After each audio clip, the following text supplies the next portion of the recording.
please standing for our energizer? So we're going to sing an action song, head, shoulders, knees, and toes. Okay. So let's start. Head, shoulders, knees, and toes. Knees and toes. Head, shoulders, knees, and toes. Knees and toes. And eyes and ears and mouth and nose.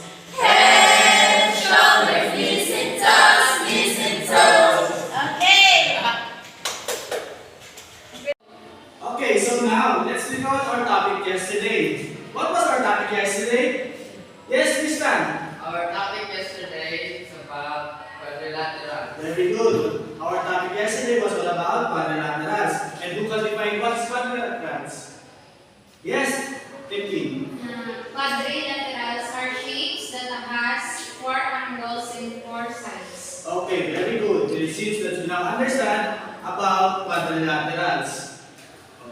And Since you all know what was our topic yesterday, shall we proceed to our next topic? Yes. Okay, but before that, I want you to group into two groups. This will be the group 1 and this will be the group 2. We have here a set of scrambled letters in every envelope. Each group will choose a representative and a manila paper on the board, and the first group to finish will be the winner.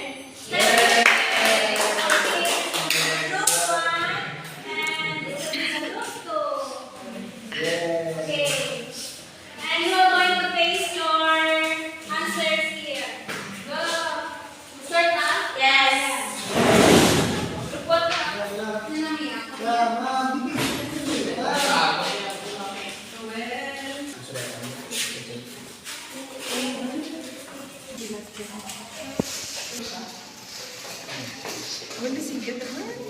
Let me help.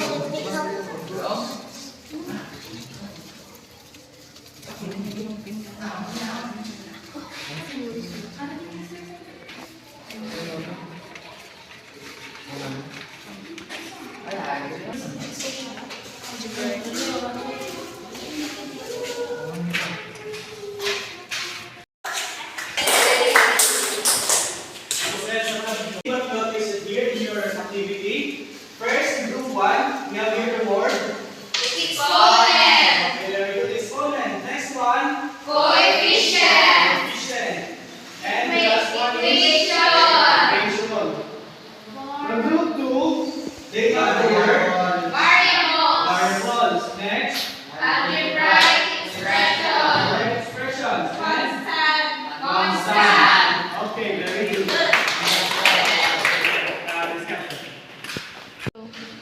Okay, here are learning objectives. At the end of the lesson, 80% of the students are expected to differentiate expression from equation, translating verbal to algebraic expression and vice versa, applying algebraic expression into real-life situations.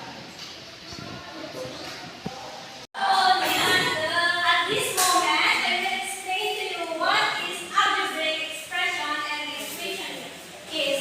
But first, let's start with expression. An algebraic expression is a phrase combining numbers using mathematical operations. A algebraic expression has no equal sign, and the variable can be changed. Example, please read all together.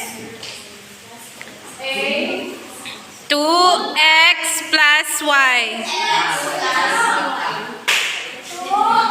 2x Plus y.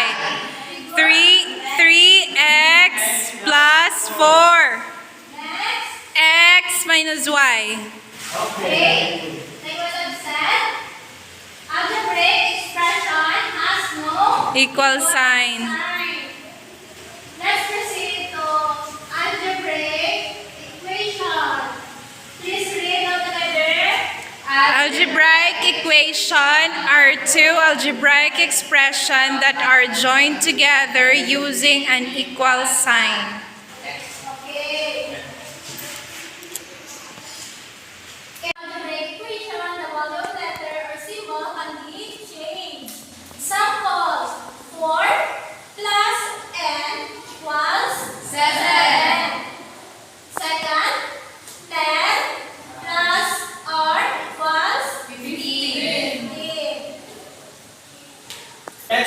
y, 4 times x, and 7 plus 9. Those are the example of expressions in combinations. Next, in equation.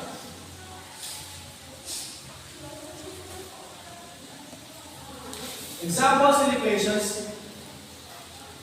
Equation have included with an equal sign.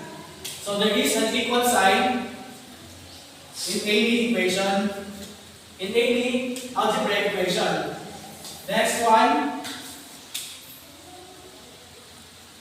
Here are the examples. First is 5 equals to 4 plus 1. Next, x is equal to 10.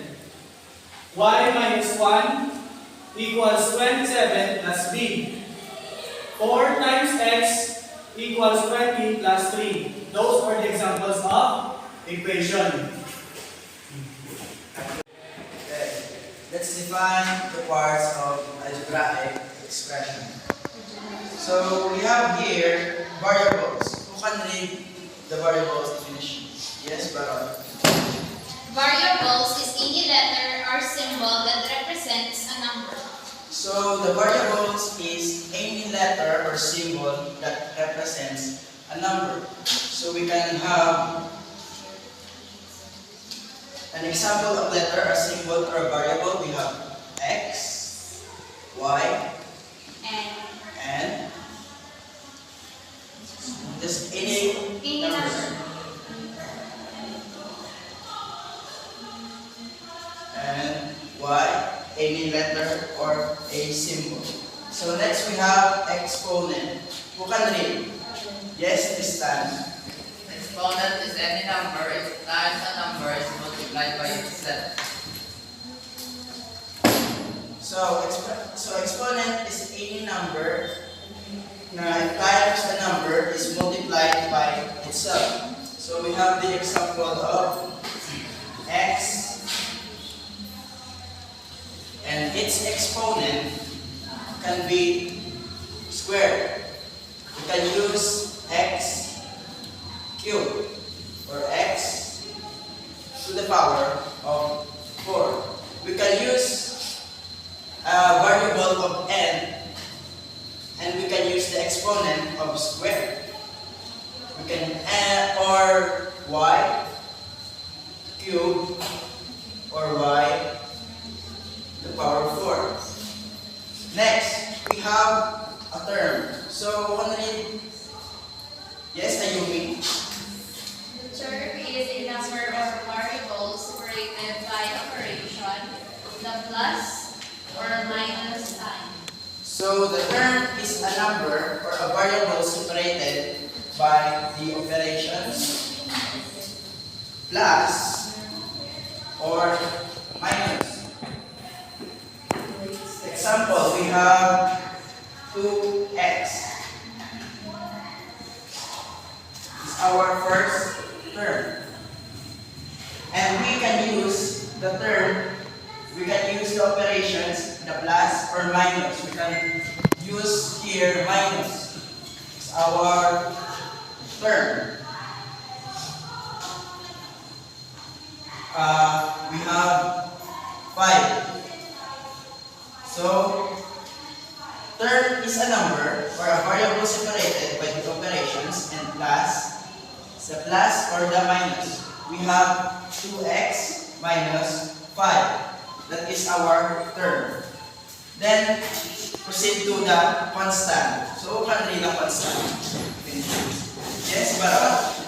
Constant, a fixed value or a number with no attached variable. Okay.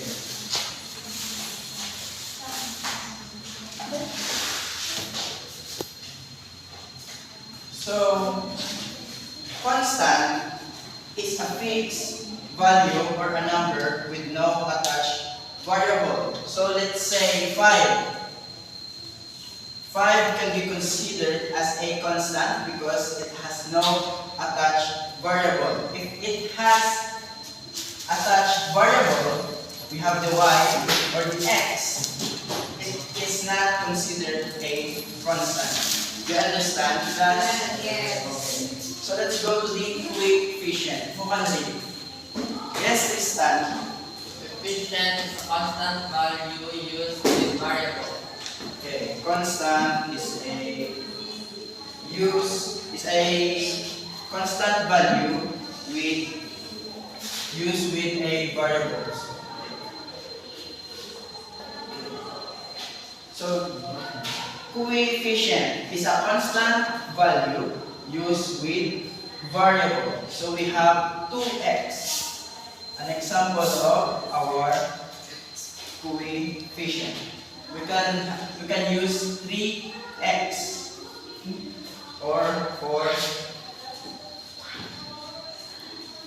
or we can 4y. So the constant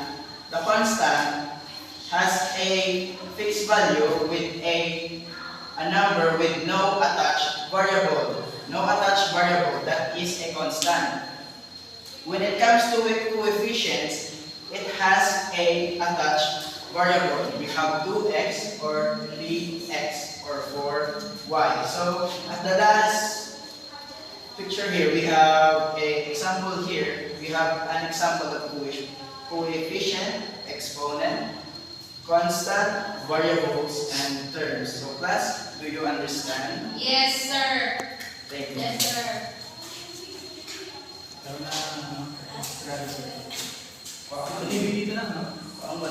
Since you understand what teacher Mark discussed to you, we will proceed to translate verbal expression and equation into algebraic expression and equation. So we have here an example. So a sum of the number in 3. So we are going to write this into like this. For example, we will have a number like it's an n.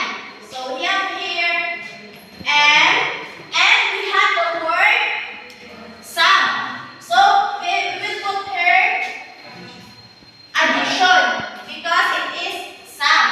So since there is a 3 here, so we will sum all the number and 3. So we will put here 3. So this is how we're going to translate. So the second one, we have a number minus 7. So we are going to we have a number. So we will put here a number or a symbol of n. We have here the word minus. So we're going to put here subtraction. And then a number 7. So the next, we have twice of r. So we're going to put here, since twice means multiplication. So we're going to write this into 2r. And then the next is a number divided by 5. So we're going to put this, since we have here divided, so we're going to put divide. But this is how are we going to translate it. So 5 divided n or n divided 5.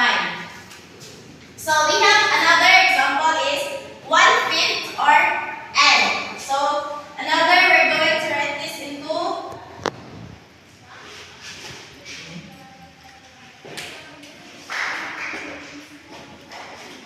1/5 n. So since we have done here, we are going to, I would like to ask, or we're going to find the variable here.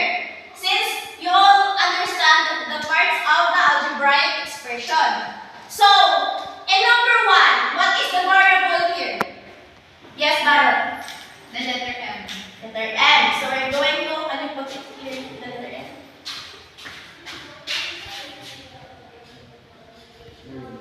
How about the coefficient?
And for now, since I know that you have that knowledge about algebraic expression equations and on how to translate it in verbal expression, please get 1/2 sheet of pad paper and answer this one in 5 minutes. All you have to do is to match column A with the algebraic expression with what they mean in words in the column B. You now understand, class? Okay, very good. Okay, what's your book? Yes, please. See.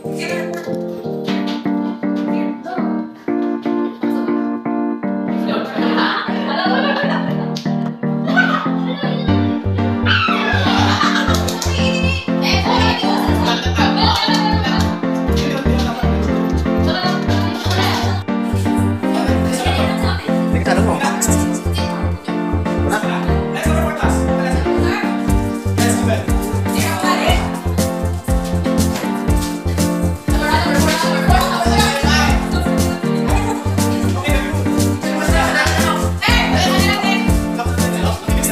Okay, who got a perfect score, class?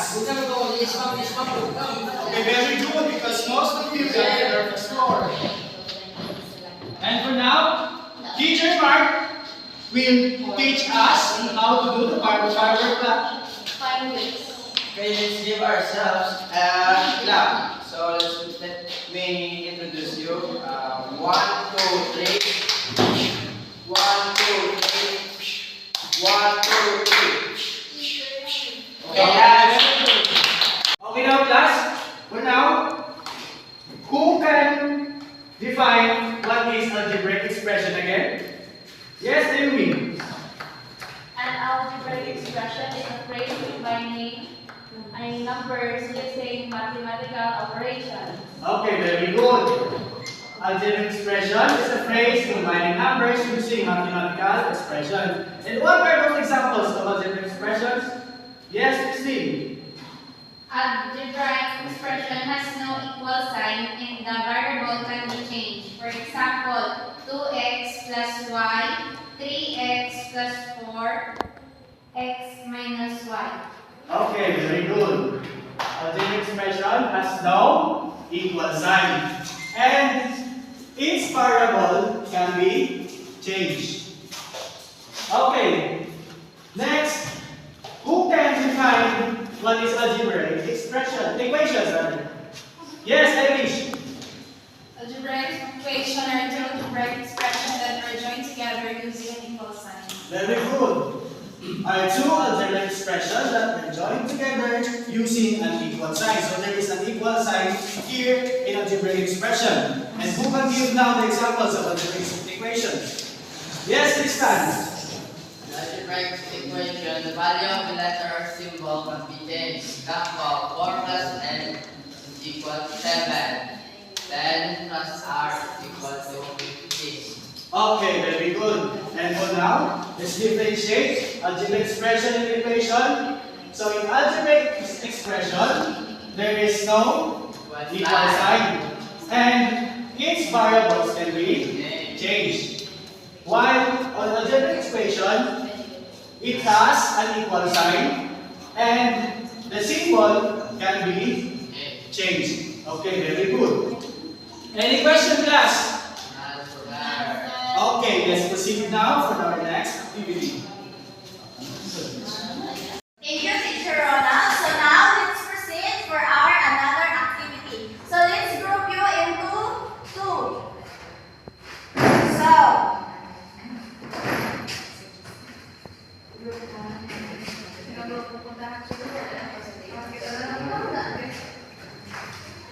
So now our activity is upgrading algebraic expression with given conditions. So the rule is, there's a rule. So the rule is variables are to be presented with alphabetical letters, say lowercase a to z and constant and numeric form. So you're going to answer that. Just read it and answer the question. or the statement that I have given to you. So, did you all finish your activity? Yes. Okay. So, do you have any reporter? Yes. Okay, go in front, group 1.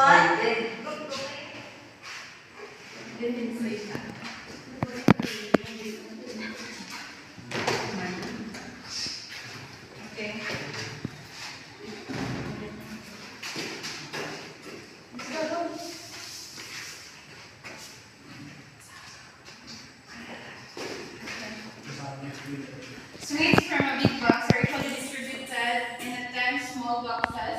Express the number of sweets in one small box in terms of the total number of sweets. Let x be the number, and the total number of sweets is 10, and the wheel separation division, so x divided by 10. Okay, very good. How about group 2?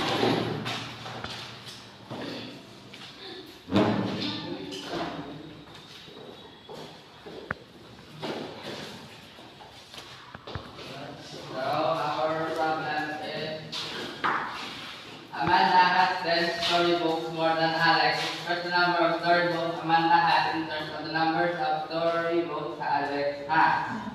We let the number of storybooks Alex has as y. Therefore, the number of storybooks that Amanda has is y plus 10. Okay, very good. Very good. So, let's have a clap ourselves.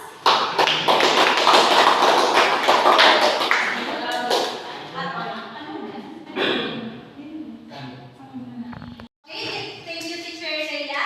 Now, let's proceed to our next activity. Get 1/4 and answer this.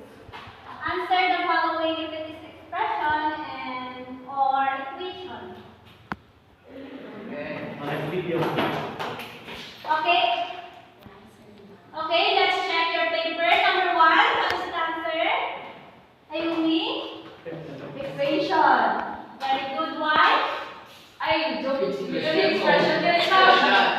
Sorry.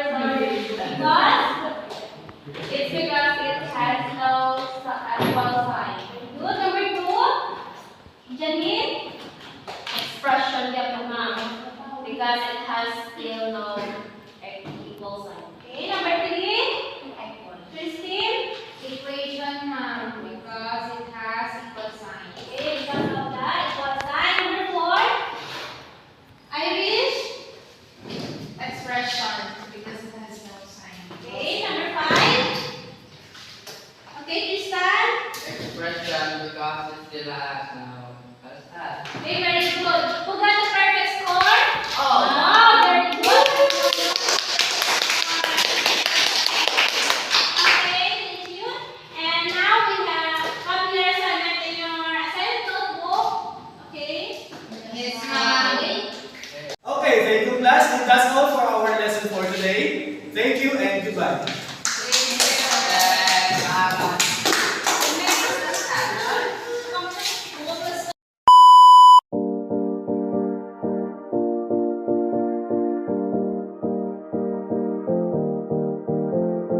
Go.